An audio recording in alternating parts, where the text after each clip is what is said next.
Hi friends, എല്ലാവർക്കും നമസ്കാരം. ഞാനിന്ന് വന്നിരിക്കുന്നത് ഒരു ഉലുവ പായസവുമായിട്ടാണ്. ഇതിനായി ഒരു 3 ടേബിൾ സ്പൂൺ ഉലുവ എടുത്തിട്ടുണ്ട്. അത് നമുക്കൊരു ബൗളിലേക്ക് ഇട്ട് കൊടുക്കാം. പിന്നീട് 2 ടേബിൾ സ്പൂൺ നെയ്ച്ചോറിൻ്റെ അരിയാണ്, അത് കൂടി ഒരു ബൗളിലേക്ക് ഇട്ട് കൊടുത്ത് നമുക്കൊരു 2 മണിക്കൂർ കുതിരുവാൻ വേണ്ടി വെക്കണം.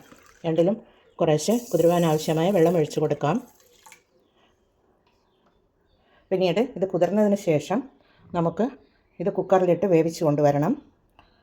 അരി ഒന്ന് ക്രഷ് ചെയ്തെടുക്കുകയും മിക്സിയുടെ ജാറിലിട്ടിട്ട് ഒന്ന് ക്രഷ് ചെയ്തെടുക്കുകയും വേണം. ഈ കുതിർത്തെടുത്ത ഉലുവ കുക്കറിലിട്ട് വേവിച്ച് കൊണ്ടുവന്നിട്ടുണ്ട്.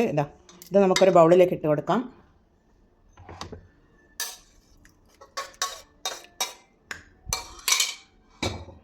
അതുപോലെ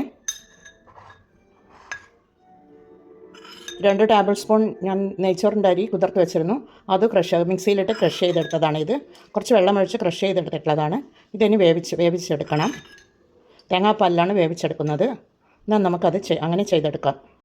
അതിനായി സ്റ്റൗ മീതൊരു പാത്രം വെച്ച് കൊടുത്തിട്ടുണ്ട്. സ്റ്റൗ ഓണാക്കി കൊടുത്തിട്ടുണ്ട്. ഈ ക്രഷ് ചെയ്തെടുത്ത ഈ 2 ടേബിൾ സ്പൂൺ അരി നമുക്ക് ഇതിലേക്ക് ഒഴിച്ച് കൊടുക്കാം.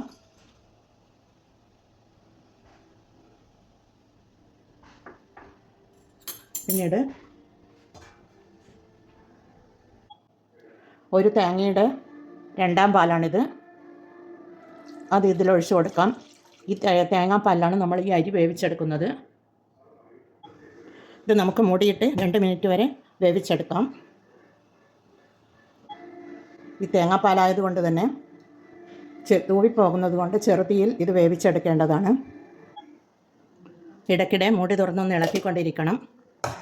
നമുക്കിത് വെന്തോ എന്ന് നോക്കാം. 2 മിനിറ്റ് കഴിഞ്ഞിട്ടുണ്ട്.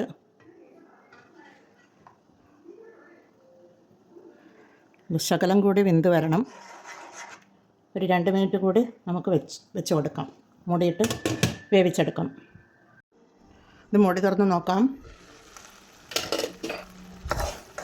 അരി ഇവിടെ വെന്ത് വന്നിട്ടുണ്ട്.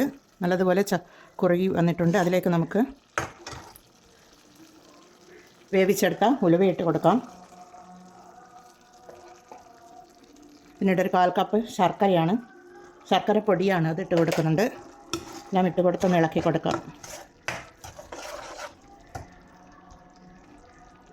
ഒരു 2 മിനിറ്റ് മൂടിയിട്ട് വേവിച്ചെടുക്കാം.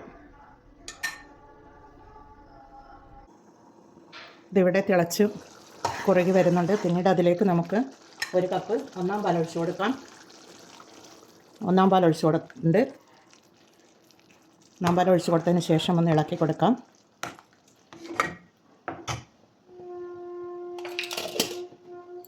പിന്നീട് അതിലേക്കൊരു ടീസ്പൂൺ ഏലക്ക പൊടിച്ചതാണ്, അതുകൂടി ഇട്ട് കൊടുക്കാം.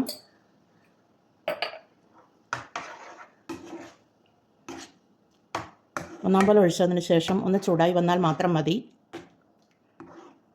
നല്ല കുറുകിയ തേങ്ങാപ്പാലൊഴിച്ച ഉലുവ പായസം ഇവിടെ റെഡിയാണ്. ഇതിലേക്ക് നമുക്ക് കുറച്ച് അണ്ടിപ്പരിപ്പും മുന്തിരിങ്ങയും കൂടി ഞാൻ നെയ്യിൽ വറുത്തെടുത്തിരുന്നു, അതുകൂടി ഇട്ട് കൊടുക്കാം.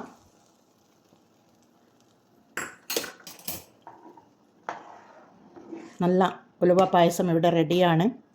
സ്ത്രീകൾക്കൊക്കെ ആഴ്ചയിലൊരിക്കൽ ഇതുപോലെ ഉലുവ പായസം ഉണ്ടാക്കി കുടിക്കുന്നത് കൊണ്ട് നടുവേദനക്കൊക്കെ നല്ലതാണ്. എല്ലാവരും ഇത് ട്രൈ ചെയ്ത് നോക്കണേ. നമുക്ക് നല്ലൊരു സർവിങ് ബൗളിലേക്ക് ഇത് മാറ്റാം. പ്രമേഹം നിയന്ത്രിക്കാനും കൊളസ്ട്രോൾ കുറയ്ക്കാനും ദഹനം മെച്ചപ്പെടുത്താനും ഈ ഉലുവ സഹായിക്കുന്നു. ഭക്ഷണത്തിന് നല്ല സ്വാദും മണവും നൽകുന്ന ഈ ഉലുവ പായസം എല്ലാവരും ട്രൈ ചെയ്ത് നോക്കി ഫീഡ്ബാക്ക് അറിയിക്കണേ. കമൻറ്റും സബ്സ്ക്രൈബ് ചെയ്ത് സപ്പോർട്ട് ചെയ്യണേ. അടുത്ത ഒരു വീഡിയോയുമായി വരുന്നത് വരെ എല്ലാവർക്കും താങ്ക് യു ഫോർ വാച്ചിങ്.